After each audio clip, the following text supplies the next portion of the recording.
नमस्कार। Stock market में निवेश करते समय कई बार ऐसा लगता है ना कि एक बहुत अच्छा मौका सामने है, लेकिन हाथ में उतनी पूंजी नहीं है कि उसका पूरा फायदा उठाया जा सके। आज हम एक ऐसे ही टूल को समझने वाले हैं जो इसी समस्या का हल निकालने का दावा करता है, लेकिन अपने साथ कुछ बड़े जोखिम भी लाता है। जी हाँ, हम बात कर रहे हैं मार्जिन ट्रेडिंग फैसिलिटी यानी एमटीएफ की। चलिए, एक बहुत ही आम सी स्थिति से शुरू करते हैं।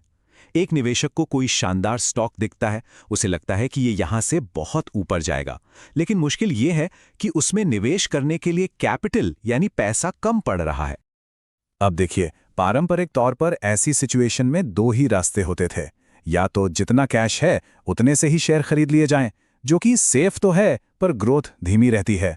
या फिर फ्यूचर्स और ऑप्शंस जैसे कॉम्प्लेक्स डेरिवेटिव्स की दुनिया में छलांग लगाई जाए, जहां लीवरेज तो बहुत है पर रिस्क भी उतना ही ज्यादा। तो सवाल यह है कि क्या इन दोनों के बीच कोई रास्ता है? और यहीं पे एंट्री होती है मार्जिन ट्रेडिंग फैसिलिटी यानी एमटीएफ की।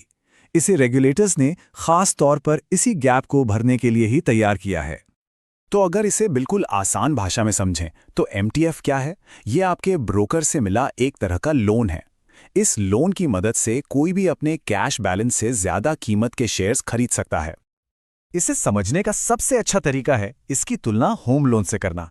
जैसे घर खरीदने के लिए पहले एक अच्छा घर ढूंढते हैं, फिर एक डाउन पेमेंट करते हैं और बाकी का पैसा बैंक लोन देता है।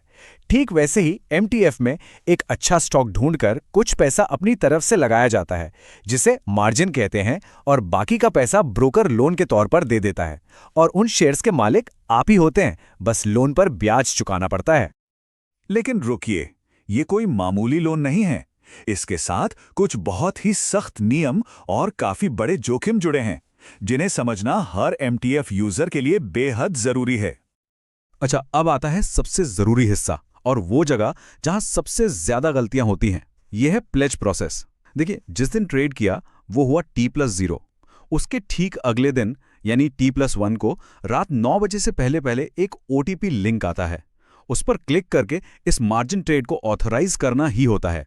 अगर ये स्टेप मिस हो गया तो T+2 या T+3 को ब्रोकर बिना पूछे उन शेयर्स को जबरदस्ती बेच देगा। और एक बात साफ कर दूं, ये कोई ब्रोकर की अपनी पॉलिसी नहीं है, ये एक रेगुलेटरी नियम है। अगर प्लेज नहीं किया तो सिस्टम ये मान लेता है कि आपने उन शेयरों के लिए पेमेंट ही नहीं की है, और फिर ब्रोकर अपना पैसा वसूलने के लिए आपके शेयर बेच देता है। चलिए, एक बार एमटीएफ ट्रेड ले लिया तो फिर लगातार अपनी इक्विटी पर नजर रखनी होती है। इक्विटी मतलब उस ट्रेड में आपका अपना पैसा कितना लगा है। अगर स्टॉक का भाव नीचे गिरता है तो सीधी सी बात है, आपकी इक्विटी का हिस्सा भी सिकुड़ने लगता है और जोखिम बढ़ने लगता है। और अगर ये गिरावट एक तय लिमिट से ज्यादा हो जाए तो आती है मार्जिन कॉल। मतलब ब्रोकर का जो ऑटोमेटेड रिस्क मैनेजमेंट सिस्टम है, वो अपने लोन को बचाने के लिए बिना किसी वार्निंग के आपकी पोजीशन को बेच सकता है, जिसे लिक्विडेशन कहते हैं।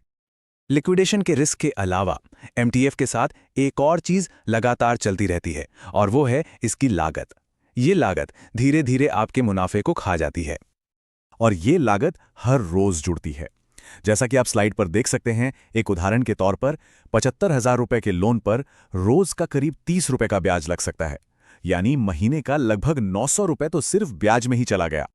तो ये जो ब्याज है, ये एक ब्रेक इवन पॉइंट बना देता है।